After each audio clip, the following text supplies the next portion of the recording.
Esports. I got Draskel, Black, and Winter back by my side. Gentlemen, we have a draft underway. I know that all of these games are incredibly hard to predict, but please, Draskel, early impressions about Alliance versus Fnatic here. Well, I like the opening that Alliance have gone for. I mean, we saw that Fnatic took out the IO. Obviously, you don't want to let Alliance get that. They take Ogre, which they were first picking in both games they played in the series yesterday as well. So they obviously are trying to take him a little bit out of their comfort zone. But I'm happy to see the opening of the Mirana Dro. It's just really strong, stable. I feel like in their lineups yesterday, they were doing very well. It's just it was more of an execution thing for me. I didn't feel like it was a draft problem. So I'm going to say Alliance, but like maybe like 55-45. Fair enough. You guys agree with that?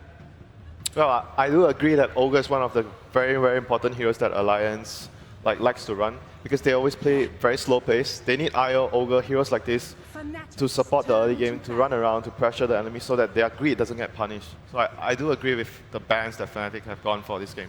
But at the same time, I also really agree with the Alliance bans because Fnatic, their recipe for success is always pressuring that offlane, and when you don't have Bad or Darkseer, it's actually really hard. Like Slaughter doesn't offer what Darkseer or Bad Rider offers.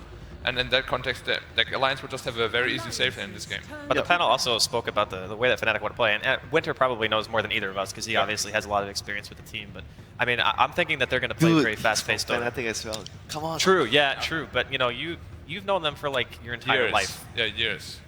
So I think personally Not that true. Years. Not entire life. Trust me. all right, semantics, whatever, it's fine. So second phase of bans, Fnatic get rid of the greatest hero in the game, of course, Coddle. Beastmaster also has to go. Alliance take out TA, and now we await the next pick. But for now, Fnatic Alliance get a couple of, I guess you could say, comfort picks, ones that they found success with before. Fnatic being the Bounty Hunter, and Alliance now saying we are going to ramp things up with the Throw Ranger. We never know Alliance, though, to put like what we saw from OG yesterday with like a Drow Medusa, you know, at that early game pressure with a little bit of that late game potential. Do you just anticipate Alliance are just going to be doing what they did in their previous series, just go, go, go?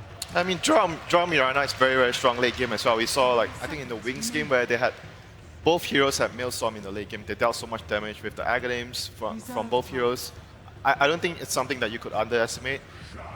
And you compare it to Medusa. I think these two heroes also have very strong late game with when you compare it to Medusa. Like, but Fnatic right now, and then back for Shadow Demon. It's really good, I think. I mean, it's to me, I think it's more of a denial from Alliance. I was expecting something like a disruptor for pickoff because they had Bounty and Slaughter. They have a lot of chasing power, and I think, in my opinion, that works better with disruptor. But Shadow Demon, like you said, still a very, very strong hero. Their current setup is they're going to run at you, they're going to track you, they're going to run you down. They have Roshan with the Slaughter. They're just going to play a very fast-paced game, like typical Fnatic style. They're going to win the lanes and just run at you. Have we ever seen Alliance put EGM on Mirana and opt to pass it on the core? I want to say he's done Not it. recently, right? He's done it in the past. Because, gentlemen, I dare not speak his name 3 times, but Huskar is out there unbanned. We have a Dazzle, Drow on Alliance's side. Do we know them at all to consider that as an option? No, like what I wanted to point out early on is too, Alliance doesn't really pick Core Mirana that often. Like S4 doesn't really play that hero a lot. So if they're like when they ran it in the past, it was usually on the support position. But usually when you pick up a Drow Ranger on top of the Mirana, you usually want to have it as a like middle core position, so you can have this like mid-late game secured. And like the Dazzle is obviously one of Aka's most loved support heroes. He played like literally every other game. And as you said before, the Shadow Demon was definitely like a denial pick because Shadow Demon with Drow Ranger as well as Mirana is really good. And obviously if they plan to pick Sven, then Shadow Demon is like a hard counter to Sven as well. I feel like Fnatic just have all the tools right now to deal with Alliance. Like as soon as that Slaughter gets a Blink Dagger and Track comes online, there's just Fnatic are going to be all over Alliance. They don't have good team fight right now. So Alliance with the Drow, they could still build like a very team-focused type of lineup. They group up, they push, they get a mech. Because that's what you want to do against a Bounty. But that's why they banned Coddle and Beast, right? Because both of those heroes pretty much allow you to do that a lot easier. They're still tight. I know they don't run tight so much, but it could fit what they want to do right now. You don't want to be split up against a Slaughter and Bounty Hunter. You're just going to get run down and punished. Yeah, Fnatic has to be a bit worried about the early game aggression of Alliance though, because in the early game they really don't have a lot of damage. They have like Sven, Shadow Demon, Slaughter, Bounty. There's not a lot of damage. No deep push. They don't have deep push. They have a mech hero right now. They're just going to group up. They're just going to run at them. Because that's how you want to play against Slaughter and Bounty Hunter. Yeah. Actually, like, Fnatic kind of drafted themselves in the corner, I feel, because Alliance it's going to have like a really, really easy laning phase, I feel. They need to get their ults online to even have damage potential to kill them. Like the only kill I can really see happening is like Tidehunter dying to 3 heroes on the safe lane if he's not careful. Yeah, right now the last pick for Fnatic, they need a hero that can like sort of stop the push, like D-push, you have D-push. Maybe Cosvex Invoker, like something along those lines. Whereas Alliance, they need... you think S4 wouldn't play Mirana this game? No, he probably will, but we haven't seen him play it a whole lot in the past. But Maybe, of course, like maybe S4 you is a would really good prefer, player. maybe you would prefer something like a Dragon Knight. Yeah. So for him. But like the support Mirana plus a Dazzle, I mean it can work, but you don't really have an arrow setup on any lane, so it's like kind of risky to do. So it's probably gonna end up in the middle, and like maybe even a puck for S4. That's like, what I was just going to say, Amik. Is puck out of the question? I know you're kind of putting everything on the Drow, but what their lineup says so far is that's what they're alluding to. They might put everything on the I would really like puck, but as you said, the Dragon Knight would be really, really nice. Yeah, I think. even Medusa would be fine. They need like a tanky hero right now, like a tank up front. Medusa will be extremely good versus the Sven. Yeah. You have the draw aura and you know you have that pushing power with your team. If Fnatic just has no damage, if they pick another tanky push here, it's actually going to be incredibly hard for Fnatic to deal with the push. I mean, when they're they gonna group rely up. on their lane dominance with the bounty. Like if the bounty doesn't get a lot of work done for his team early, Fnatic is gonna struggle to defend their towers. They don't really have good supports against Bounty though right now. I don't feel like anything in particular on the side of Alliance is really going to punish anything that Bounty does. Yeah, that's why I kind of prefer like if the Mirana is ran as a core and you pick a better support. Yeah. But like the problem a Bounty Hunter also has is he can't really efficiently gank any lane right now. Like the Dazzle is gonna keep the safe lane secure. Tidehunter is really hard to kill with the Bounty Hunter. And mid lane, if it's actually really the Mirana, yeah, sure you can harass a bit, but you definitely won't find any kill there. I mean, most of the bounties early game could actually just be keeping the tide down more than anything else. Yeah. Like, just follow him around, prevent stacks and things like that. Because Bulldog is that guy who always stacks the Ancients in the large camp, like a ton. So I think that might be what his best choice is here in this situation. Well, Fnatic do anticipate it is going to be a Cormoran as they band out the Rubik. Alliance's last ban. Rid of the jug. Let me ask you guys a question. Do you like Abaddon here and just run Mirana as a core? Because Abaddon would be good against Bounty and Slaughter. They just group and 5-man. I mean, they don't have much setup for Arrow, but just whatever. They're going to run down their... EGM has played it in the past. Could be an option for them. Yeah, it seems pretty good against the Bounty and the Slaughter. So support Abaddon is like actually really, really good here. If they want to run that, they will just 5-man towers. Would you do dual lanes with Tide, with Abaddon? I mean, like Tide Abaddon is like not the best lane. It can Yeah, like but Fnatic can't harass do you a anything lot. against that right now. Like, what is their safe lane going to be? Shadow Demon Sven, pretty much? Yeah, exactly. Like the lane is not very strong, like Tidehunter Abaddon, but their lane is like what? Like disruption into Svenstan? Yeah. Nothing. Yeah, not great. Yeah. No damage at all. 10 seconds. 10 seconds to go. We'll have our answer soon. It's Elder Titan. Elder Wow, Titan. he A actually made it- fifth pick Elder Titan. Oh, it's still Elder Yeah, Titan. I did not actually. Good job, guys. Good job.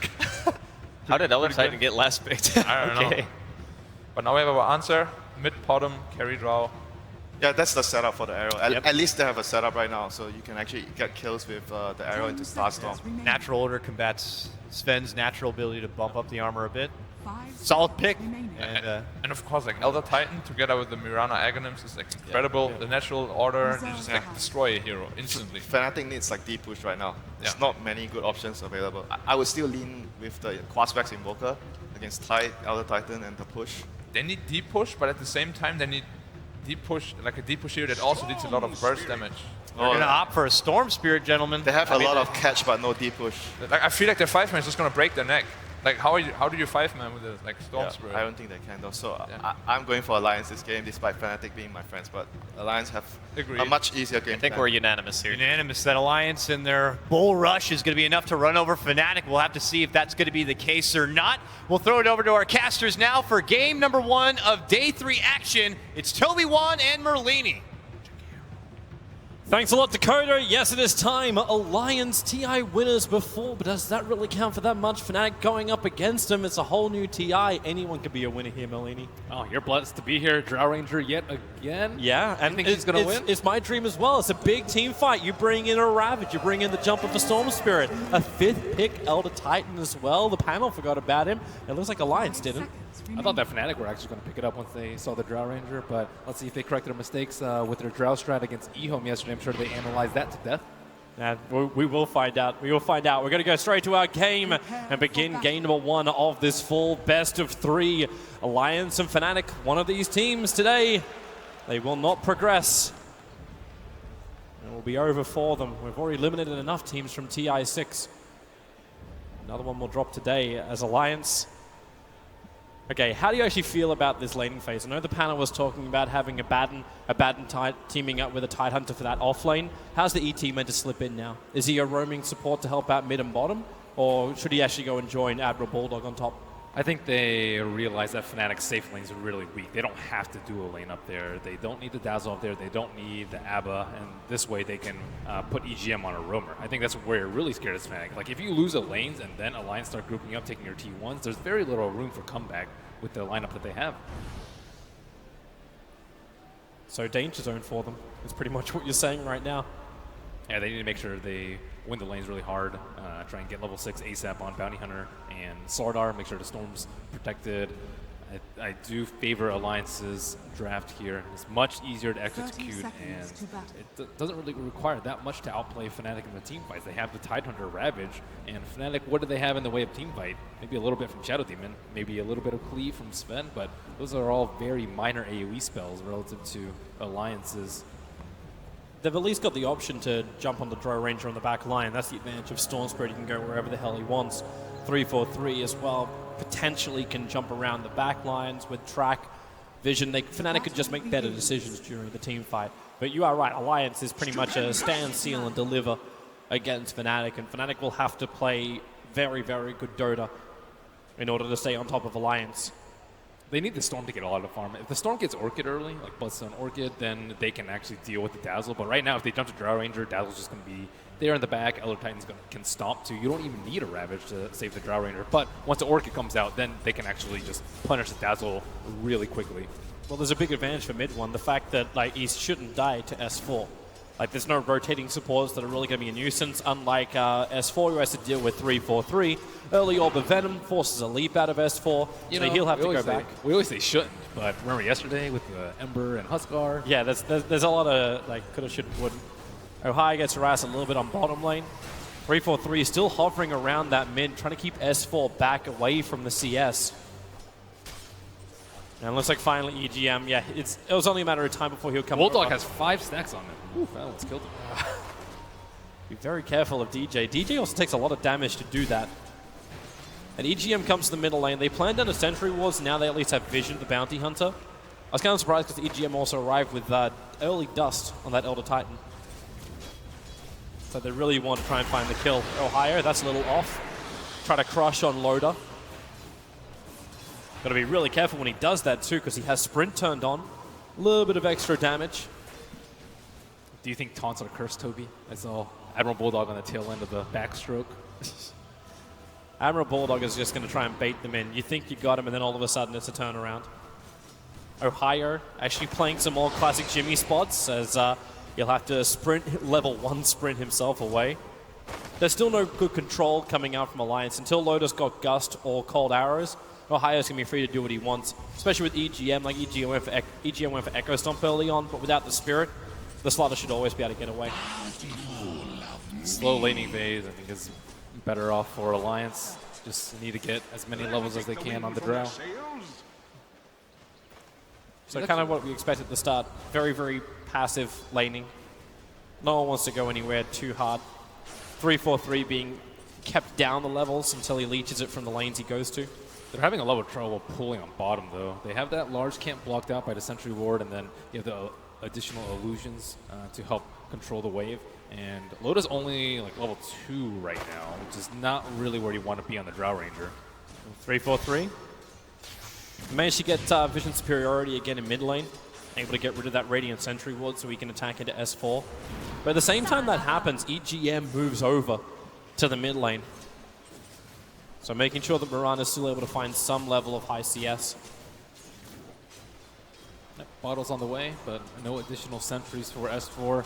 Like, if you're Bounty Hunter right now, what's your mentality? Which lane are you going to go to? Which one looks most vulnerable to you? Tidehunter, pretty difficult, especially if he has 6 charges. He has 0 at the moment. Mid lane, she has Leap. Maybe once Storm gets 6 or if Storm gets a kill rune. Bottom lane, it's also not that easy, but it might be your best choice if you see one of the supports like out pretty far pulling. 3-4-3 going in, but... Yeah, that's a flying courier with movement speed boost. That's not going to go anywhere apart from mid lane. We got the style 4 from S4, early level 2. Arrow is still available, going to fly it out, and Storm Spirit brought down. Alliance will spill first blood. For all the harassment the Bounty Hunter was offering, it just took a good combination from EGM and S4 to bring down the Storm. Yeah, the early level Stomp was really hard to dodge, especially when you do not have boots yet on the Storm Spirit. But it was really important that he picked up level 2. Oh, 3-4-3. He gets the courier. Had a decent amount on it too. It was the boots and the bottle of S4. You'd be a little bit annoyed about that. Yeah, they were very careful about making it fly over the tree line earlier. And maybe he should have suspected it because no one showed up to help out the Storm Spirit in the early first blood. S4, you should be really careful. You're walking in range of a sentry ward. There's no Vortex available from mid one. Get a couple of chips into the Mirana. I wonder if S4 is just going to have to hoof it home and let Elder Titan take experience. Like, there's no way you can stay in lane without that's EGM can get a perfect. Oh, there's no mana on S4. And 3-4-3's coming in. The Shuriken toss. Not enough damage. The Fairy Fire keeping S4 alive. They were really trying to push the issue against mid one and almost lost their mid-core alliance. Alliance are in a really good spot now that bottom lane, that sentry is gone, so now they can use that pool. Load up, picked up a Quelling Blade too. He can even jungle pretty early on if he picks up a mask, but now they've gotten XP on their 2 supports, one by pooling, one by getting first blood. The bottle's a setback, but as long as someone's getting XP in mid, looks like EGM will be taking that, then they're okay. I'm waiting for the stacks to arrive for Fnatic. Like, you're running a Sven, and right now I'm only seeing like 1 stack inside the Dire jungle. There's nothing stacked on the Ancients. You can be a little bit concerned that Admiral Bulldog could just slip over and try and take it. Ohio, he's should be okay into the tree lines. RK, nice crush from Ohio. Just keeps RK away. Going back to the stacks, yeah, it would help them out a lot if the Bounty Hunter were able to stack a little bit, but I think they're looking to pressure more in the lanes. Like, if they lose their T1s, that might be a really good potential for Alliance to smoking there. They did it yesterday versus eHome in this exact same situation where Fnatic were on Dire with the Sven, so they don't have that high ground ward, so maybe not not too comfortable as to when the perfect time is, but their supports have been preoccupied, more than preoccupied. DJ with nice zoning out in the top rune allows mid one to pick up a double damage. So Storm Spirit with kill potential. Admiral Bulldog, DJ going to disrupt, goes for the catcher as well. And mid one, he'll have to jump forward if he wants to go for Bulldog. No level 6 on the Time Hunter, so there is no Ravage available. It won't matter the poison. It is going to be enough. There's only 1 stack in it, but it will be DJ bringing down Admiral Bulldog. There was only 1 stack, but it was 3 levels in that Shadow Poison. Yeah, wow, it's level 5 already. And mid one didn't even have to expend all his mana over there. He didn't really have to go in that deep. Nice stomp coming out from EGM to try and save his ally. But Fnatic there, they're doing good. They're doing well. Yeah, laning phase looking good for them. He's still getting some good levels and farm onto Alliance. Like, Loda has managed to crack the level 6. You can see him going for that early Dragon Lance. Gives him really good range to beat down some of these towers, and that's required for Alliance. If Alliance is going to group up as 5, you need someone with the range to actually force a reaction out from Fnatic, and the best way to do that, start taking away the buildings. And start taking down the wards. 3-4-3 just dewarded the mid Observer ward on Alliance, and now they're flying blind. No Observer wards out on the map right now, and they still need some time for their lineup. He just pushed the lane to the tower. Loda triggers his aura. So they really want this tier 1 tower down the bottom, but Ohio's in no position to fight. So this is a very easy, simple tier 1 tower for Alliance. It's to be expected when you run a Draw Ranger lineup with just an off-lane Slaughter. And HOD creep already coming out. See the small Satyr Banisher trying to pull the Ancient Black Dragon, but T1's at critical HP, so this is no longer that safe of a place for her. Is this when 3-4-3 actually has like defensive ward, like on the cliff side next to Roshan? Even so, you still have a hard time defending. Like, most teams will smoke up there, so the Observer ward only offers you so much protection. You need some heroes out there to scout out their maneuvers. Mid one, he jumps in, actually takes the regeneration rune from under the noses of S4 and Bulldog. And really important runes for Storm. Like, he needs the haste, he needs the DD, the regen, like all these are really good. Illusion, bounty, fairly useless to him. S4 also wants just the bottle charges. If he can't get that, there's still a rune down on bottom lane. But they'll see RK making a play for it, but while that's happening, Ohio sprinting forward. 3-4-3 is going to get close in on Loda. So if he wants to slow him down, he can do so. Ohio's going to get scouted out. I like the early lanes build. They probably say like, man, this guy's 1100 HP. How do we kill him? Especially without amp. 3-4-3s. Looks like he's The dead. damage with the Storm. EGM brings it in. Ohio, he tried to stop it, but now in comes the Storm Spirit. Regeneration Rune active. The Shallow Grave will keep EGM alive. Fnatic already losing 2, but in comes Storm once again, but he doesn't have the Regeneration Rune. There's no mana left. Only 8-1 charges and a couple of bottle charges, but that's not instant mana. So EGM will TP out safely. And a good little skirmish there for Alliance. And probably the 2 heroes that you least want to lose at this point. Like Storm, a pretty big deal. But you need these 2 heroes to get level 6. They're severely lacking on damage. And how are they going to get bounty hunter kills, track kills without anything of the sort? And we already see a smoke maneuver into the Ancients. I see 2 orbs on Aki. Where is he going to place them? One to watch the Ancients. And the rest of the maneuver is to look towards that mid-tier 1. But while that happens, Mushi takes out the tier 1 tower on top lane. 3-4-3 starts to actually sits right on top of the Radiant Observer Ward. So Alliance are well aware he's there. And okay, 3-4-3. I was wondering if they could see him too. D-wards the obs, but it's an easy tier 1 tower. This stack is going to be Hard to hold. very hard to hold. And He's still stacking it. Yeah, Alliance can easily do it with the Tidehunter. He doesn't have level 4 Anchor Smash, so it won't be that fast, but they can still do it. Fnatic's coming down. They want to take care of this stack if possible. You got the 4 levels up in Cleave for Mushi, so he's ready to go down and do it. Do you want to fight into Ravage, though? Alliance can easily swing over Admiral Bulldog, but Fnatic are going to have to commit multiple heroes to take down the stacks. No Echo Saber on Sven. It's not going to be fast at all.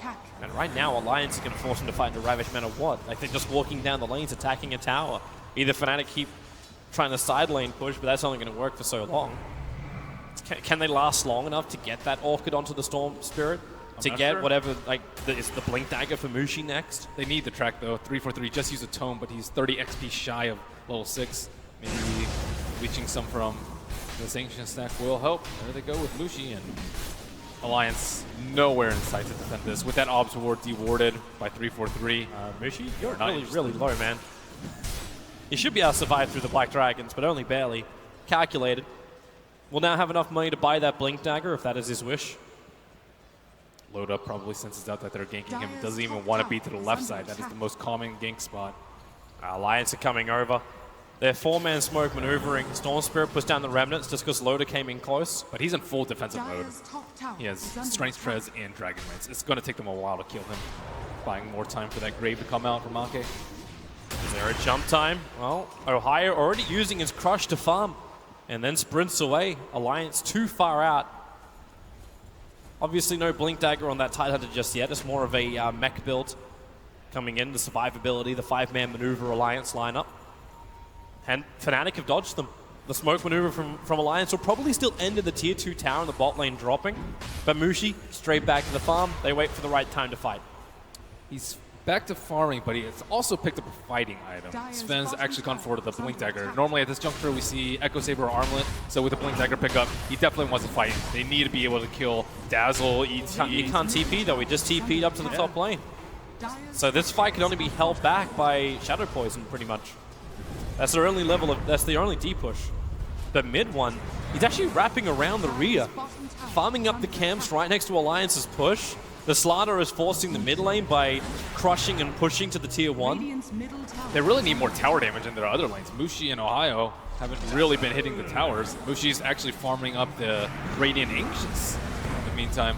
Tier 2 tower is gone. DJ slept up by the Stomp. And while he does have a defensive disruption, it won't come down in time. S4 with an easy Starfall finds the pick. They don't even get the mid T1 tower. Mushi was just, oh.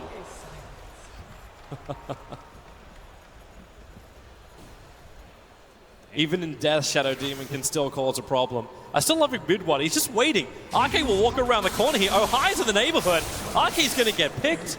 Alliance not moving out as a squad. They didn't really think anyone was behind, even though mid one was creep skipping previously.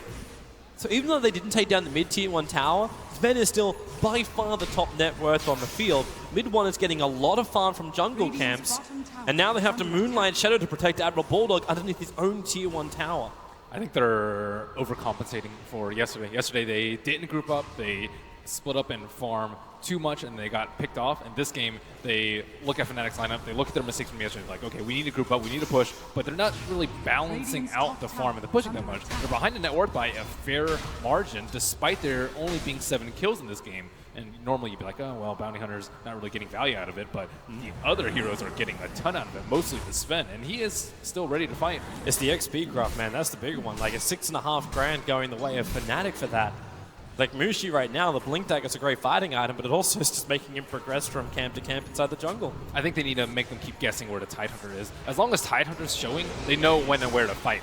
Like, I think they show the Drow Ranger pushing out the lane, and then is Tidehunter behind them? They don't know. Sometimes they have to let the Drow just solo farm. Sometimes they might have to overcommit and get baited out. They need to put them in that position. Ravage comes out on bottom. Yeah, bottom lane, they're going in. Ohio gusted back. So they'll find the kill on the Slaughter.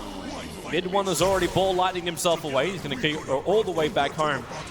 So you commit your Ravage, you bring down the Slaughter, and you bring a lot of players down the bottom lane. But again, Fnatic, they're pushing in the top lane. They're dodging Alliance at every turn. S4 needs to hit its arrow. DJ sidesteps it out. EGM with no spirit does have his storm pump, but DJ turns, purges. There's no one really attacking EGM apart from all the illusions of himself. And DJ even dodges the attack. The poison not enough to get the kill on the Elder Titan. While up on top, Mushi trying to just finish off this tower. The anchor smash causing some problems, but Mushi's still able to complete the job. And that's a tier 2 tower going the way of Fnatic. And Alliance are just losing structures left and right. Too many gone to the way of Fnatic at this moment.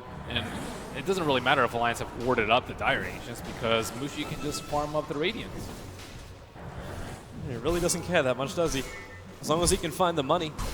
And this Alliance 5-man ball just being denied pretty much. He looks like an alchemist on a net worth chart with how far ahead he is of everyone else. He's even going, like, for all the farming that Mushi's done, like, he's been 0 kills, 0 deaths, 0 assists, involved in absolutely nothing. Obviously, Fnatic's only got 3 kills in this 16-minute game so far, but then he builds an S and Y, another early combat item. But once that's up, the Orchid should also be pretty much near completion for mid 1. I like the Orchid Rush this game as opposed to the Bloodstone.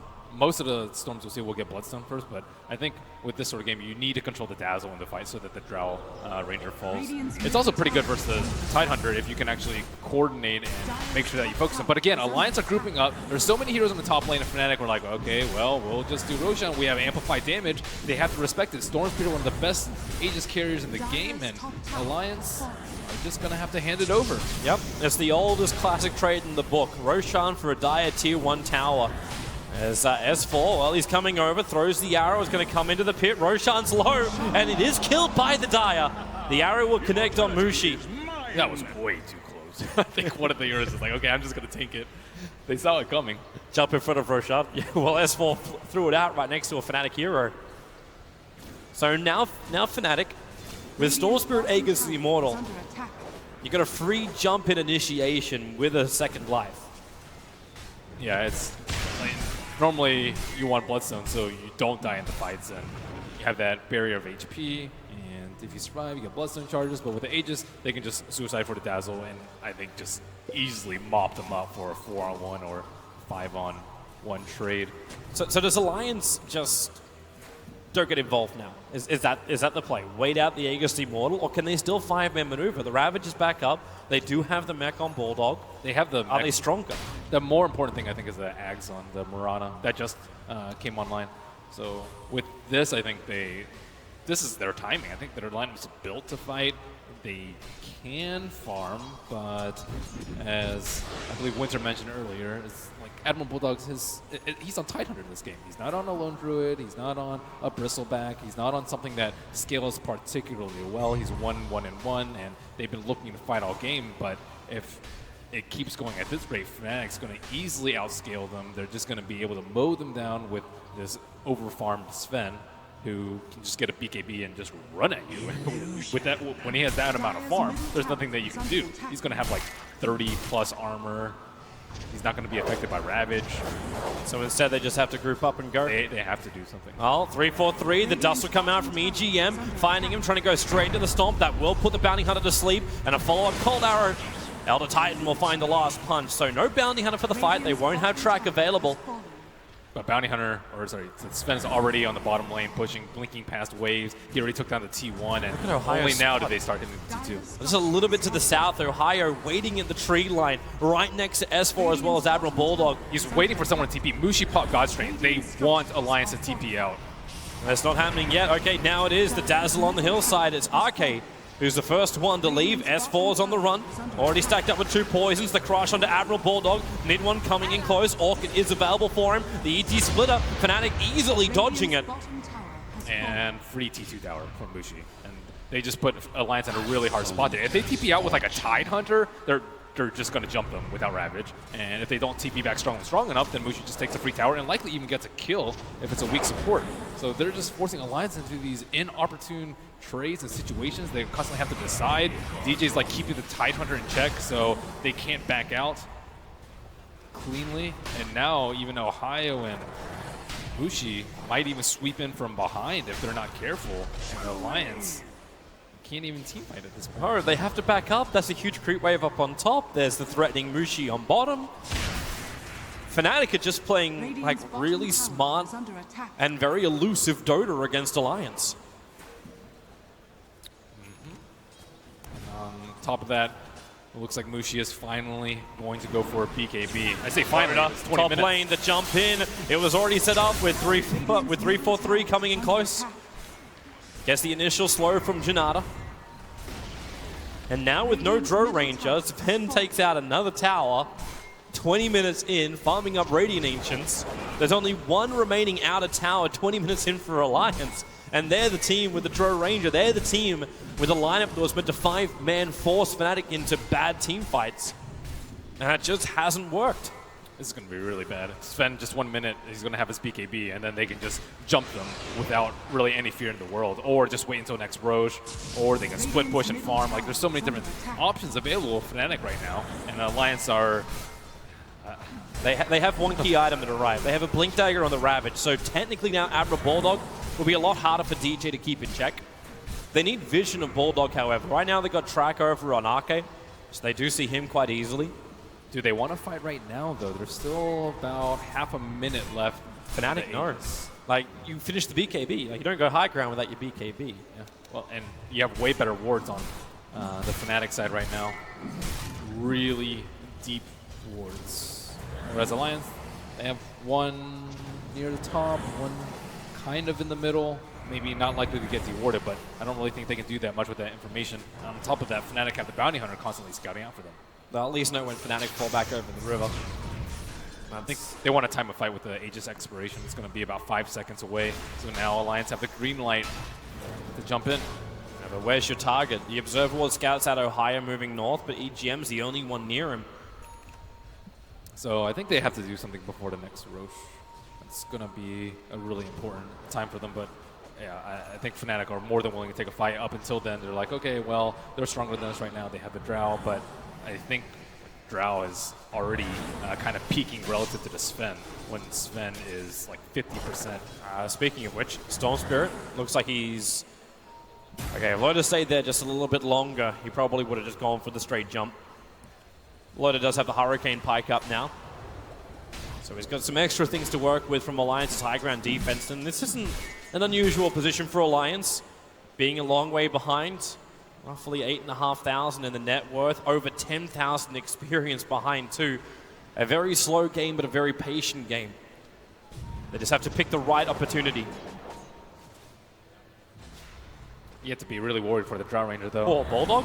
Hello. I don't know if he really meant to blink into Fnatic just then. I think your worst nightmare going, like, as a Drow Ranger going to late game is like a super high armor hero going into you. We've seen TNC constantly draft the Axe versus the Drow Ranger, and Sven is a similar hero in that he just has tons of physical mitigation and will just run at you, disable the marksmanship, and just cleave you down. And you just don't have that much uptime as a Drow Ranger. And the later the game gets, there's not really that many items that can help you out. 3-4-3. Arrow's going to be off target. You still got mid one in the neighborhood. So if they want to commit for this, it would take a lot from Alliance. Like, we're talking Ravage to even get a kill here. 3-4-3. Oh, the double starfall. You have to respect that magical burst damage that comes from the Mirana Ags. I think it might be worth it for Alliance to invest in a gem at this time, so they can actually take fights with a Ravage and maybe catch Fnatic off guard at one point. Also, just de-warding. EGM, dead. So dead. Mid one and Mushi just destroyed him on the bottom lane. S4 will jump forward, then Mushi triggers the BKB. No leap of S4 thanks to the Orchid, and Mushi will just TP out under the protection of that Magic community. I think worth for 10-second BKB. Kill, half damage on the T3, and I think 3 or 4 TPs that look like coming out from Alliance, and now they're kind of cornered in their base. Supports can't defend against these waves, they can't push out the lanes, and that means you need your cores to do so, which means you can't really push out and take objectives, and I think they'll just constantly instill that fear onto Alliance. Like, if they have to huddle around their base, Roach is open to them, and then they have to be even more scared because Storm Spirit. Oh, S4 actually managed to hit an arrow onto Ohio, a good 5-second stun. He was just farming, but he was farming underneath the Radiant Observer Ward of Alliance. And it's pickoffs like this which will give Alliance some breathing room, and good time to have it. Roshan could potentially be up. So Fnatic can't just slip over. It's a 40-second respawn, so Slaughter will be up in time, but Alliance are already smoking up themselves. They move out, there's a sentry ward down, the Bounty is not in range of this. They have no idea what's going on. Bounty Hunter scouted out. He popped Tidehunter smoke. Oh, they trigger dust. They know he's in the tree line. The Weave will give the vision, so 3-4-3. Now to Titan. Once again, EGM will find the kill. That's his 3rd for the game. That is the worst target for the Smoke Gang to pop on, though. And he even got an Observer Ward, so he has 2 Observer Wards down to the left side, so they can see exactly where they go. I think you take anything at this point of the game, though. And you're still getting a lot of money into Mirana, as well as Dro. Like, the fact that S4 almost has the same net worth as the Storm Spirit is pretty impressive considering the state of the game. So he picked up a Yules. That's pretty good versus the Storm Spirit. You'll see Yules on a few mid laners, I suppose, like Lina in particular, sometimes SF, when you want to deal with the Storm Spirit back when they were really popular Alliance. Blowing a second smoke at this moment. They have the Ravage. Fnatic have all 5 heroes. This could be the time to brawl, but Mushi, he is the one to watch. Is he actually going to the Moonlight Shadow, 3-4-3 is going to break the smoke. The Moonlight Shadow still keeps them in Viz. Not sure if Fnatic really saw it or not. They're going to try and blow up Mushi? I don't know if they have enough damage to do it before he BKBs. Especially when S4's not there and Mushi just blinks into the tree line. Does have a TP scroll available, hasn't used it yet. The Spirit searching for Mushi in the trees, but it's so close but so far away. Mushi's TP all the way home, while Fnatic, they actually 4-man smoke. The smoke will be broken by S4, who gets tracked. That TP was a little bit too far back. I think I would have preferred like a TP back to the T3 so they can re-engage very quickly. But now Fnatic, they waste a smoke of their own, trying to catch Alliance and flank them from behind. Just so hard for Alliance to really catch up to anyone from Fnatic, because they got so much money. Even DJ having this Blink Dagger, there's too much maneuverability on Fnatic. They got 3 Blink Daggers to work with, and then the Invis as well. And the Ball Lightning. Yeah, Mirana's farm though. I think she can easily get a pick off by herself with the Yules. Maybe not on the Sven, but anyone else I think is quite vulnerable.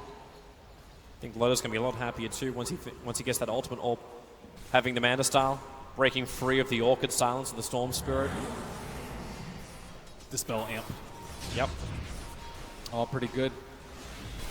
Admiral Bulldog currently killing a traitor inside the pit, but he'll have to move over. Mushi hit by an arrow. Yule Scepter up. That's S4 trying to prepare for another jump. They go for Mushi. BKB triggered. Ball Lightning mid one trying to come in to help out his core with a stun. Mushi walking away. The Ravage committed mid one. The damage from Loda. Suicide will happen. So Alliance don't get the kill, but at least they put the Storm Spirit on the sidelines. TJ's not out of the woods just yet. S4 rotating over, gonna find 3-4-3. The first Starfall into the second one. They've lost the vision on 3-4-3. And with a Blink Dagger, TJ got far enough into the mid lane trees to TP himself away to safety. So again, Alliance robbed of any kills thanks to the Bloodstone deny. But they will be thinking about Roshan. They don't have Ravage for this. That was pretty good for them. If they had gotten Mushi there, oof. Highest net worth hero in the game, but not really able to contribute too much to the team fights. Not respecting the magical burst from Mirana. Almost caught off guard, feeling nigh invulnerable with the BKB. Fnatic are coming. I think they can just go inside the Roach pit. How are they going to deal with the Elder Titan Spirit, though? Oh, did EGM notice that? Yeah, he did. The Spirit actually clipped Mushi while they're still under the cover of smoke. But you still have to fight without Ravage if you want to take a fight here. Ideally, you want to stall with the Elder Titan stomp, but he just used it. There's no Spirit there. Oh, that arrow actually helping Fnatic. A full 5-second stun on Roshan with the amplification. Alliance, now they're going to Moonlight Shadow in, but the 3-man crush! Ohio, he goes straight into the mix. Mushi will try and join it. He only finds an illusion. Storm Spirit in pretty deep, but he'll find his target, and it will be EGM pulling back the Elder Titan. The Greaser by a little bit more life. Mid one, the Aegis model will trigger. EGM trying to hold him in position. The ET splitter, well, Fnatic just waited all out, and then EGM will fall. They look for more. The stun on Arcade. The extra track will go to work. Mushi does get hit by an arrow, so we can't help out. But mid one, the long jump in. Yulsep are up with a gust. It keeps mid one controlling the tier 2. Moda will get a revenge kill, and that's a big one to take. A dominating streak ended. We've seen some excellent gusts from Drow Rangers recently. Nice one there to get the kill on mid one. That one will not be Bloodstone tonight, so a lot of gold going the way of Alliance, and that was pretty good considering they didn't have Ravage that entire fight. They did a really good job of limiting Storm Spirit's damage during that. Also, Sven, he didn't have detection. He went on the illusions because that was the only thing that he could see, and he kind of got kited during his entire BKB duration. And now it's slowly starting to tick down. It's already 7 seconds down from Mushi. You don't have this timer running out too early, but he is starting to rack up more damage. Has the Daedalus recipe, but doesn't have the Demon Edge at the moment.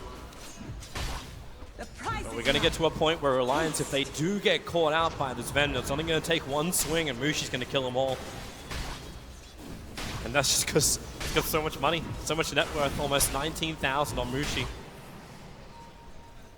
Yeah, looks like he's going Daedalus even, so doesn't even want to tank up. I think, like, I kind of like Fear's build yesterday where he went for like Blink HOD AC and BKB optional, depends on what kind of defensive supports that you have. But I think the AC is like really, really good versus lineup. You're going to be kited because there's Grave, there's like Yules and all these other spells. BKB's duration's getting kind of low, so you can still help your team out with the aura. You don't know how many swings you're going to get off. And he also doesn't have an Echo Saber, which I think is really where the Daedalus build shines. That sort of thing Alliance had just done. They planted an Observer Ward and Sentry Ward at the top river. This will allow them to know when Fnatic is coming to gank S4, who with BTs and that high movement speed, thanks to Yule Scepter and the maneuverability of Blink Dagger, he can just keep that split push going on top. Problem is, he hasn't seen any of Fnatic in a while, so he's very concerned they're just waiting somewhere. And as you mentioned earlier, Alliance are kind of used to being in this position where they're down but not out, and going to have to rely on abnormal tactics to get them through this late game. And EOT on Mirana, good way to start split pushing. Drow Ranger, not the best at split pushing. It's not a Terrorblade, it's not an anti-mage, it's not a Naga Siren, which Lodo probably would have favored at this point in the game, but he stuck with what he has. And Alliance, 4-man smoke move. They're going to come up through the river. they have BKB on Ohio. Their Observer Ward and Sentry is going to scan out 3-4-3 in a bit, but the Moonlight Shadow, the smoke broke as well. So Bounty Hunter scouts out what's going on, and Fnatic, they're getting out of here. They do not want to give Alliance a fight again. But at least Alliance, with the lane positioning where it is, and Ravage up, they can do what they were meant to do all along. 5-man maneuver, push to a tier 2. But BKB at the ready for 2 of them. Elder Titan Spirit comes out and is going to hit on the smoked heroes. And again, Bulldog, Anchor Smash, 3-4-3. It's the Sentry Ward that's up there for the jump forward. Loda, that split is in a good spot. It's going to snap back all of Fnatic, but you've already lost the Drow Ranger, and the damage from Sven just way too much. The Ravage will buy a little bit of space here. Also helps them to get the kill over on that Storm Spirit. Arcade, TP's out, not possible. Mushi has the stun available. Even Ohio crushing for good measure. Oh my god, that Drow Ranger just got obliterated. She had amplified damage and got hit by the split earth, and there was no time to Grave, no time to really do anything there. Tidehunter maybe could have ravaged, but that's not going to help versus the BKBs. That's a tough fight for Alliance. At least they didn't have a gem there. That would have been really disastrous. Fnatic recently picked one up on DJ at that point, but yeah, Alliance is not geared for 5-on-5 at this point. It's also a bad sign when Fnatic, they could be willing to push even harder. This should be the tier 2 tower at least down the mid lane because there's no Ravage for 97 seconds. Every time this thing is off cooldown, Fnatic will be more and more confident to fight. Even with the BKBs already up, they already feel confident enough when the Ravage is there. They need a way to pop the BKBs without a threatening Ravage. Because Fnatic, they're not really scared. The one time that we did see the BKB cores scared was when Mushi got jumped on that bottom side. And I think they need to do that again. I think the Mirana may need to go for a very burst-heavy build, like an EB. You just like leap in, use your EB, double Starfall combo, and then you can disengage. I think we saw that from like Old Chicken. But you want them to like, oh crap, I have to BKB right now or I'm going to die. They do have like a defensive disruption, but you always want to make them panic, and then once the BKBs are down, you can fight with the Ravage. And right now it seems like Fnatic are actually forcing the Ravages out of the Tidehunter instead. So with that, it's an easy win for the team fights. But that's been the way this whole game's been going. It's Fnatic forcing any reaction they want out of Alliance, and always denying Alliance what they want. A big group up and team fight, at least with a vision advantage. The fact that Bounty, he can sacrifice himself all he wants. 3-4-3, hasn't got a single kill. He's got 7 assists. He's all about getting the track up, 4 deaths to his name. But he's that walking reveal ward that Alliance just can't do anything about. They wouldn't have been happy too, the fact that EGM with that smoke break on him, or the Moonlight Shadow break on him, ended the way it did. But they're coming again. Alliance will group up. But this time, Fnatic have another BKB, this time on the Storm Spirit. So this fight could potentially even go worse than last time. Unless they can find the jump. But with a Dire Sentry ward on the hill, Alliance can't get really good vision here. That's why they put their Observer and Sentry up in the lane and a little bit further down, more shallower in Fnatic's jungle. But they can't find the opening. There's no real way they can go, so they fall back. Loda needs to farm his BKB as well. He's about 1,000 gold away from that. So they give him the bottom lane to do so. I think even with the BKB, though, he's just going to, like, what's the BKB going to do versus Sven? Sven will just right-click you. And even if you force step away, you can still get cleaved if someone's out in front, or if you have Manta illusions, which will actually likely happen in the team fight. Fnatic trying to smoke the long way around. Roshan not available to them for at least They're coming for Loda. Loda is right on top of that Dire Observer ward, plus he's farming the creep wave. That is one very, very dead throw. With a blink crush, mid one goes in. And that is a full minute on the sideline because he bought his own club before he died. The arrow will keep Mushi away, perfectly hit from S4. And now it's up to Alliance to keep Fnatic out. They have 1 minute without Loda. Well, half of God's Strength duration at least has been gone for them, and Loda did manage to buy an Ogre Club. That means he won't have buyback, and they're going to have to hold this. Mushi keeps going. The arrow misses once again. Blink Crush. S4 caught out. He doesn't have his leap available. He does have Yule Scepter, however. Send him up and towards the air. The ET Splitter keeping Ohio out of the fight. As he hits the ground from the Yule's quick blink out. Fortification is still available for Alliance and Fnatic. They're not going to go for any more. The BKB is on cooldown for the Storm Spirit. So they're not going to force the issue. They just want to be able to play it safe, take down the Roche, give the cheese to Storm. If he has Aegis cheese, he can just go absolutely crazy in this next team fight. It's going to be a 2.5-minute respawn. So a little bit of time for Alliance to find out how they want to defend the pit, maybe de-ward their side of the jungle. Is it now that time for the gem? Is that time for the vision? I think they needed it a while ago, but the problem is no one's really getting any farm. The Elder Titan went for the Solar Crest to try and help protect the Drow Ranger. Dazzle has just been buying wards non-stop. It would have to be like Murano or something like that that would buy the gem. Maybe Tidehunter. Tidehunter is 1100, so I think it's that time. You're getting close to that point where one more fight and you're gonna go into that point of no return. At the same time, you know what's in Bulldog's mind. This is the way Bulldog plays. He's thinking, I need a refresher orb. If I have my double Ravage, those BKBs go down to 5 seconds, I got a chance that the team fights can actually go the way of Alliance with that big AoE double stun time. And then the control, S4 spends his money, he buys a Shiva's Guard on this Murano. Against the 3 mealees, it helped to try and at least keep him away from this Sven once that BKB wears off. Yeah, they need some way to deal with the BKBs. Instead of going for offense, he will go for the defense. They just survive to try and fight another day. Roshan's up in 1 minute. Alliance are huddled in their base, though. They've blown a lot of smokes in the last 10 minutes, so I don't think they have another one available to them. Doesn't look like they have any in stock. I don't see any on chicken, none in the stash. So I don't know how they're going to try and take this next fight. What's the best angle of approach for them? You do still have Moonlight Shadow, but then there's Ops and Sentries down for Fnatic inside the Radiant jungle, so that also helps.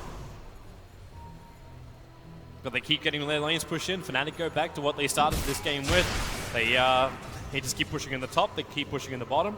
Oh, and they got so much on his money. own creep. But no Roche. Still efficiency. There's an Aghanim Scepter on the Shadow Demon now. Wow. Yeah, we thought the SD had a decent amount of farm before. With a full Ags, Ohio, like he's licking his lips at just the side of Loader on the bot lane. How's he almost as farmed as Bulldog? That's a very good question. He has been the deep push for Fnatic early on. Like those high levels up in Poison, he was mopping up the creep waves all the time. Okay, Roshan respawned. Seder Banisher will get wind of it. Fnatic can start thinking about making their way there after they push out the lanes, of course. Our Alliance? Okay. Well, S4 gets rid of that setup. They can really easily scout with Illusions, though, or Storm Spirit, so I don't really think Fnatic are that worried about them sneaking it. They can try. Well, Alliance are in there, and right now Fnatic have made no movement over. Mid one is in the neighborhood. Okay, now they're making a better movement. Roshan down to half-life. The Weave is starting to kick up. For Alliance, they got a lot of armor to work with. S4's already dropped the Aquila in preparation. The ET splitter, mid one if you want to jump in. The splitter too early. Ohio gets the crush. It's killed by the die. The bounty hunter. He picks up the Aegis Immortal. Alliance tried something sneaky and now they may pay the price for it. Mid one's all over him. The shallow grave will keep S4 alive a little bit longer. The mid one is there, waiting arms. Will even find him. No into the tree lines. Miranda will TP out. Unfortunately for the rest of Alliance, they will not have that option. Loader as well as Bulldog drop. Mushi chases to the ends of the earth, Hake. And they move over to EGM, who's just trying to man fight against DJ. There is no way to win that fight. Alliance getting crushed in the pit.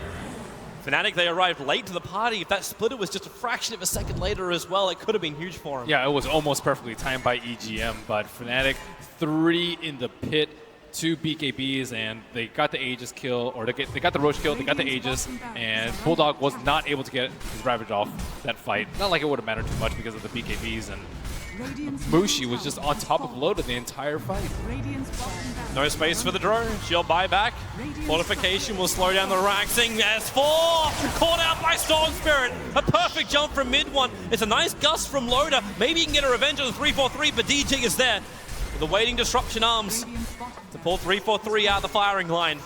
Fnatic will finish the job. They bring down the melee. And now Bulldog jumps to the front lines. There is that BKB over a mid one as well as the cheese. So all this damage can be repaired. But he'll use his BKB charge instead. Down to 7 seconds on that one. And Alliance sort of clean up the bottom. But it cost them then the buyback on the draw. They did not want to have to do that. Still very long time left on Mirana's respawn, and most of this game though, they just have not been able to fight effectively as 5. Like Fnatic aren't really worried about fighting into them because Alliance, they weren't able to push super hard in the early game. They weren't able to secure many objectives. They weren't able to control the Ancients that allowed Sven to propel himself to this insane net worth. Well, hello. It's Alk Sven. It's a refresher of Mushi. The Sven will now have double 5-second BKBs and double God Strength, depending on what he wants to drop, unless he gets his own dedicated courier. The region's also very useful. They, like, near the end of the last fight, he had like 180 mana, which is just not enough to keep going. They don't really have too many ways to... I guess, is he going to drop something? Maybe HOD? And... What, he has Moonshard and Refresher? Yep. This guy's got a lot of money. Mushi's actually going at just shy of 800 gold per minute. Dang. Like you want him to like kind of be forced into these like questionable decisions. Like, do you really want to get MKBs? Good versus the Drow, not good versus anyone else. And He'll get whatever he wants. He's not really worried. This guy's a superstar. He's got all the money in the world. He has his own personal armory. He doesn't use that standard blacksmith that everyone else uses. No. Fountain shop is for plebs. Bottom lane, hello, Fnatic. They're looking for Alliance. Alliance aren't even in their base. They know it's not safe. And hang on, are they, okay, DJ is attempting. He's attempting the moon play. So they'll wait in the tree lines, but that one range creep, it'll come down, it reveals. Joke's it on reveals you. Alliance. I mean, it reveals Fnatic. They'll bring down the range Rex anyway, so Alliance, in a way, they dodged the fight. But they have everybody up. They were able to plop a sentry or an observer ward down too, and it's not in the normal spot. It's much further south, and it will dodge the normal sentry ward. They do have the gem on the ET, so they won't have a free jump inside of the base available to them. And that was the one advantage for EGM. He bought that gem just before the Roshan fight, so technically didn't lose that much money at the end of Roshan. So Alliance have been in this position where they've been down a lot, but you know who's also been in this position is Mushi, where he's just like overflowing with gold. He's made of gold. He spits out gold. And what does he spend it on? He can't pull Ags. You can get BOT2s. It's marginal. He's already had to sell his treads, which is maybe he could actually start there. buying wards for the supports. That would be a very nice thing. That's what you do. Wards, tomes. Yep. So on and so forth. Jump in. They found S4. Ohio with a perfect blink crush. S4. He doesn't have enough time to live. And now it's actually moving on to Bulldog. Amplification. Ohio was thinking about it. That's 73 seconds. Without S4, he does have buyback available. Once again, you really do not want to be expending your money when you're already pretty well broke. Lotus going to spend his cash, picks up a Maelstrom, probably praying he can reach an Aghanim Scepter sometime soon. But it's good deep push for now. Bulldog jumps forward, nice gust. Mushi down a half-life, a defensive disruption again from DJ. Always there when he's got that blink dagger. Mushi, wow, she's still very, very low. They four-staff him away. Maybe this is also one of the reasons why he doesn't drop that Helm of the Dominator. Still needs that sustain in the fight. Yeah, Satanic or Heart would be pretty good for him. He could just BOT back and then refresh and then BOT back if they really wanted to fight, but there's no need in taking that risk. Actually, Mirana's down. I don't think it'd be the worst thing in the world for them to do that, but... It's a good display, though, to show that Fnatic isn't really as tanky as you might expect. Like, when they get their jumps, when they get their pickoffs on Alliance, it works beautifully. But if Mushi takes that much damage from pretty much just the Drow Ranger primarily attacking him. It just normally won't happen like that, though. The Slaughter is carrying a lot of auras. He recently purchased the Vlads, he has an AC, so combine that with Warcry, and you're not really doing anything. You need the Mirana to deal damage. But yeah, it is a little threatening in case Fnatic aren't really exact with their high ground push.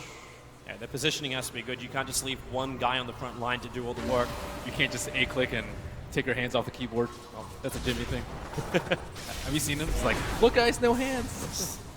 Imagine that. He would have been that kid on the bike. A Bloodthorn up for mid one. So he's got a lot more solo pickoff potential, but he's right underneath an Observer and Sentry, which will not survive as DJ moves in with a gem. But Alliance at least get to see that Bloodthorn before the fight begins. There's some decent Dispel. They don't have that Dream like Quick Lotus Orb available. And it's coming from Tide. It's the Refresher Tide on the way. Bulldog just buys the Perseverance for now. It's still a long ways away. Yeah, but this is Alliance, the team of patience. They're still only down one lane of racks. They're fine with that. With this lineup, if you can get an Aghanim Scepter as well onto the Drow Ranger, you'll have a lot of options as far as... Alright, nope, not going to miss.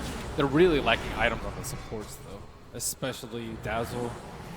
Like, you'd want, like, a Ghost Scepter at this point. Maybe Glimmer. Hopefully Axe at one point in the game. And then same with Elder Titan. He has Solar right now, but pretty much any item would be great for him. A little bit concerned when Bulldog moves out this far. He got disrupted before. It's like he's trying to bait the attack from Fnatic. Let's still at least protect Loda, as well as S4 if he does get initiated on. Yeah, maybe they can like force a lot of BKBs when they initiate on Tidehunter, and then he can buy back, TP back in with Ravage. That is a pretty good way for them to win a fight. But Fnatic have to know that. He's banked a lot of gold. Roshan respawning in 30. Fnatic, no creep inside the Roshan pit this time. They're probably sensing that it's up quite soon. Oh, Bulldog, he jumps in, but at the same time, Mushi under the tier 3 towers. Mid one makes his play for Arcane. He'll find the kill, no buyback available. Loader pushing back Mushi. He's in deep under the tier 4 towers. Maybe they'll have the damage. Mushi dropping quickly. He'll BKB, but they get the kill. 3-4-3 also going to fall.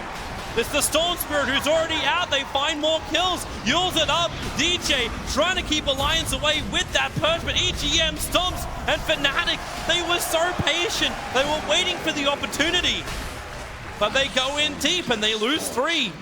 And what a time too, because Roshan is back up again. Alliance can move over and technically force the buybacks as Ohio scouts out the fact that Big Man is alive.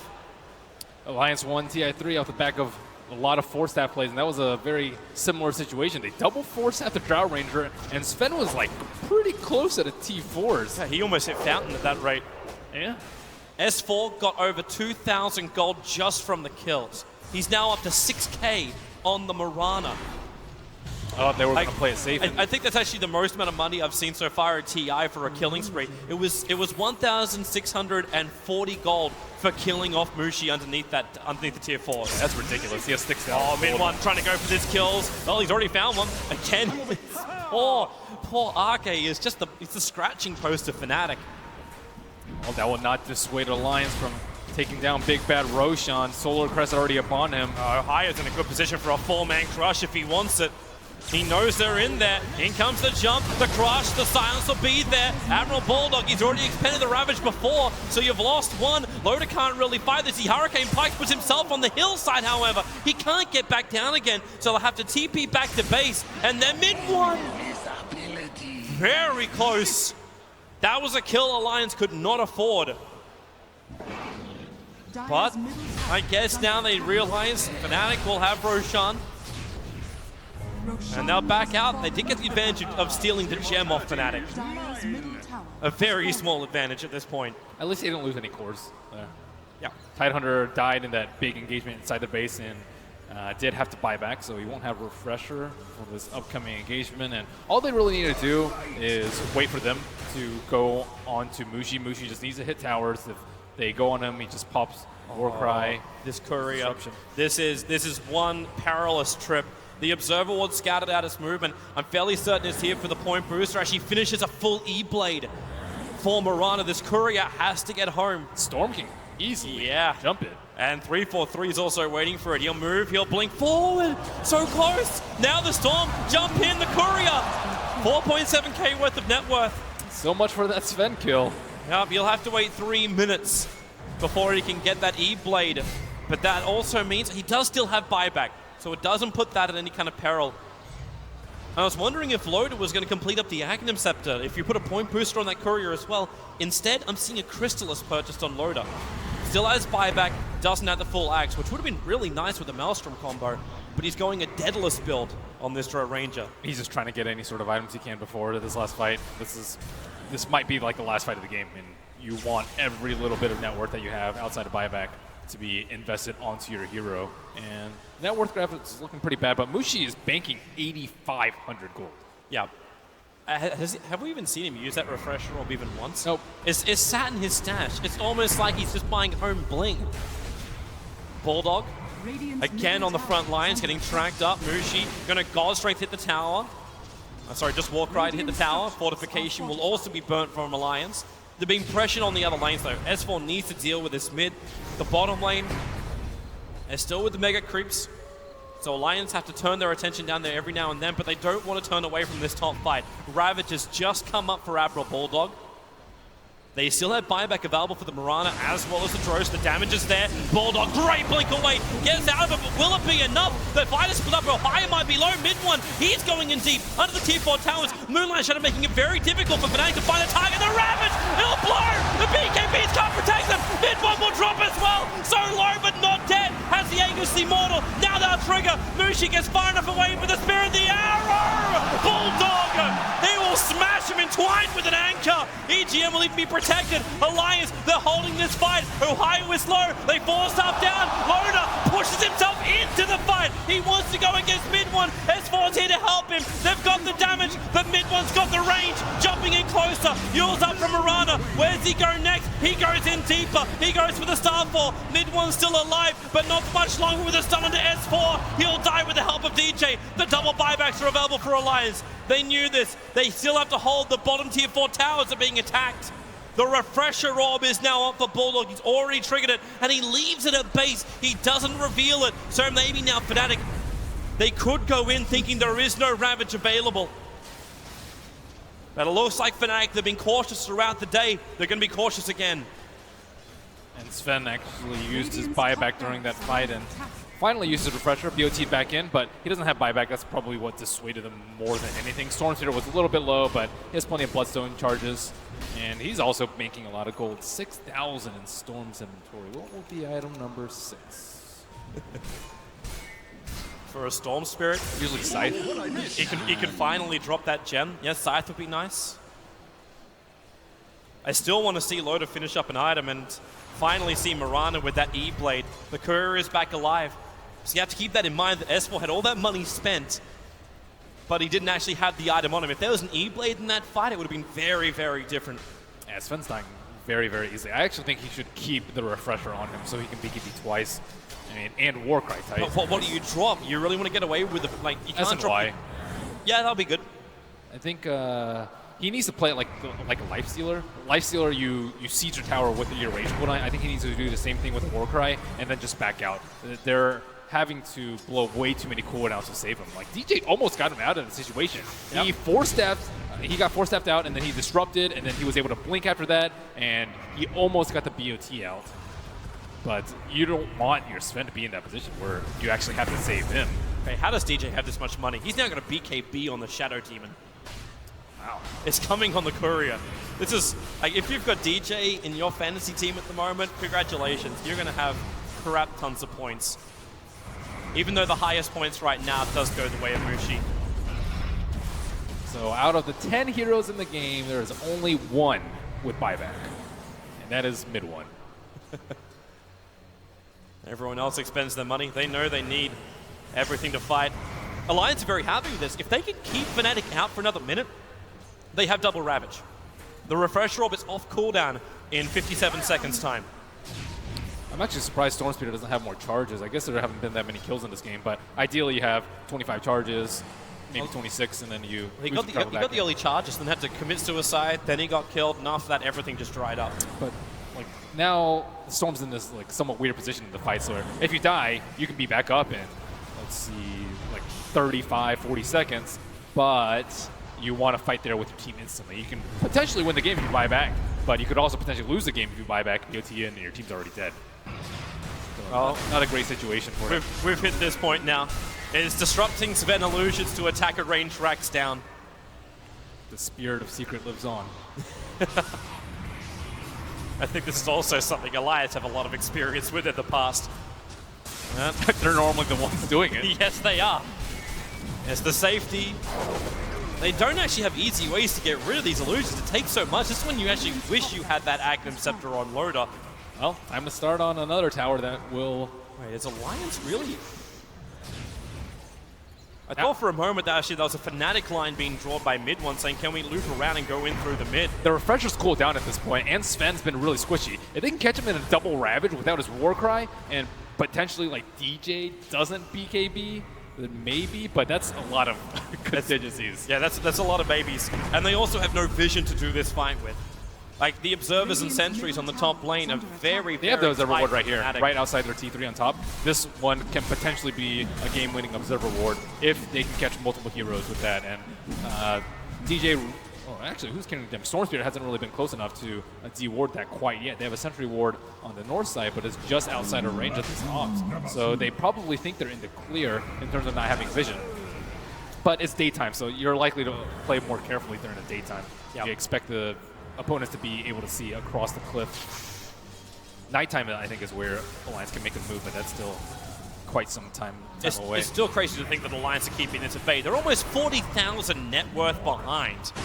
and they are still keeping Fnatic out. Most of that net worth, in fact, the difference is Sven's net worth. He's at 40 grand himself. Radiant's middle tower is under attack. He has a lot of like marginal upgrades for items though. Like VOTs is like 4,500 gold that doesn't really give you any combat potency. And then he has a refresher in base, not really offering that much to him. Moon Shard, not super effective. It's good, but not in terms of effectiveness per gold spent. And they really need more damage against those Sven illusions. they Yeah. just keep coming, and bit by bit, that melee racks, at least it can regen. But yeah, you have to commit double Starfall to it. It's still not enough damage.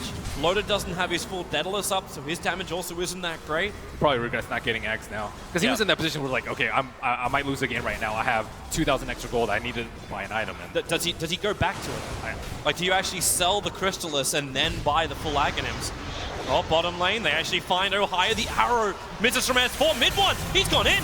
Again, Arcade. The punching bag of Fnatic gets brought down again. Radiant's top barracks has And they look for an opening. Well, okay, BKB's triggered. It's Mushi on the run. S4 right behind him. The Stormbolt will go to work as mid one pokes the tier 3 tower in the mid. And again, Ohio on the bottom lane. Death by 1,000 needles. Alliance just don't know how to start pulling them out. at least Mushing's playing it a little bit safer. Like, he could have potentially gotten EB'd and Shivas and like double Starfall before the BKB, and then he'd be at like half HP, have to take some time to Satanic up, but now he's like betting himself from getting in that critical HP territory. And Alliance have to at some point come out here and try and fight this. Yeah. Like, if this continues the way it is, like, Fnatic will eventually take everything. They've already taken the melee rags on the top. It's only the mid that stands between Fnatic and Mega Creeps. How do you protect Ake though? Ake just dies. There is no way to protect him.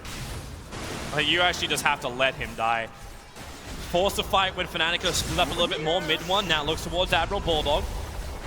He's still giving respect. Admiral Bulldog does have that double Ravage up. Mushi, decent amount of damage. Bulldog jumps in. The first Ravage will trigger. They need to kill off Mushi. Defensive destruction from DJ. He'll do the work. Lotus being attacked. The Hurricane Pike can't keep mid one away for long enough. Where is the kill? Hasn't come. Refresh Rob is done by Tidehunter. Force him back in again. The poison almost killing Bulldog. Barely surviving with the refresher into a second grieve. Bulldog keeps himself up. But now they don't have double Ravage for 180 seconds. I feel like Mushi could be doing so much more in these fights too. Oh, Radiant's Curry died again. 2,900. It had Lotus Mjolnir. It got killed as it entered in through that top lane.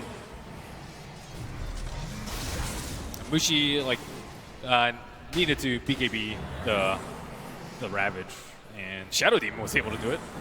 Your supporter can BKB it, and luckily he was able to get the disruption onto the Sven. Oh, one way for 343 to stay alive. Give him an Aegis the Immortal if you want to. They're actually trying to decide who takes it. So mid one, he'll be the man to take the Aegis to the Immortal. As long as no Bloodstone's enough, but it means that Gem's just sitting on the deck. 343 will have to carry that. Yeah, they can just pass Storm Spirit the cheese afterwards. Still no Scythe on him, but he does plenty of damage, enough to kill Ake near instantaneously. Dazzle has afforded a Ghost Scepter though, so maybe they can kill the Storm Spirit as he jumps in, because you don't want to use your BKB for a Dazzle kill, ideally. But they only have one Ravage left on Tidehunter. Second one won't be up for a couple of minutes. I still can't believe Mushi is walking around with the S and Y with Refresh Rob in his stash. He's also a very long way away from the rest of his team. As mid one, just going to cop a little bit of a Starfall damage. Like, they could easily buy another chicken at this point. Yeah. Another gem. You just stash as much. Okay, he's buying Butterfly. He's going down and buying Butterfly. So that's what he replaces his S and Y with. Butterfly's great. And also gives you some move speed if you still want that for whatever reason. But it's nice when Loda also cannot buy a Monkey King bar in this game. One, because he can't get the money. That's why you hold a Demon Edge. You never know when it's going to be Rapier or MKB or Daedalus. I'm just playing. Someone give Loda some true hit. Well, they just... And again, now it's actually helping. Send more illusions in. Oh yeah, the illusions with the... Ooh. Oh, mid one. He gets gusted. The stun, the jump in. Admiral Bulldog still hasn't got this Ravage off the ET splitter. It's on a bad position, but Bulldog, he just pops. No buyback. They have no Ravage here, Alliance. This could be it for Fnatic. The buyback will come out from S4. But you lose two heroes. Fnatic didn't really have to commit that heavily. Oh my god. DJ with those demonic purges onto the Tidehunter, onto the Mirana. And now he goes over to the Drow Ranger. Keep going to work. You got all the vision thanks to Track. And Storm Spirit, another long jump in. They find Loda, the Keyblade, protecting him from S4, but Loda still so low. He can't Hurricane Pike out. The buyback will come in, but Alliance, they're being torn apart. There's almost nothing left. Fnatic, they have waited this game out. They have hoarded the money.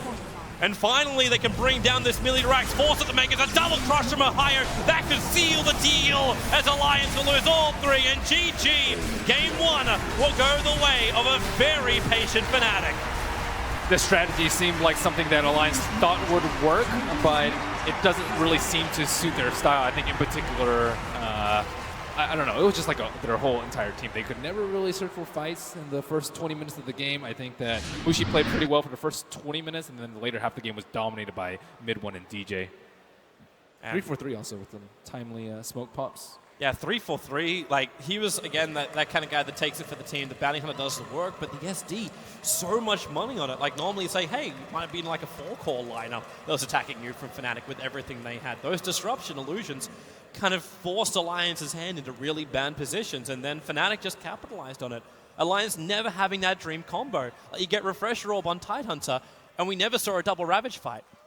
Because there was never an opportunity. There was the quick jump out. You had you had a chance to do the initial damage, but then SD was always there. There's always a save for Fnatic. Yeah, he was like their failsafe X3.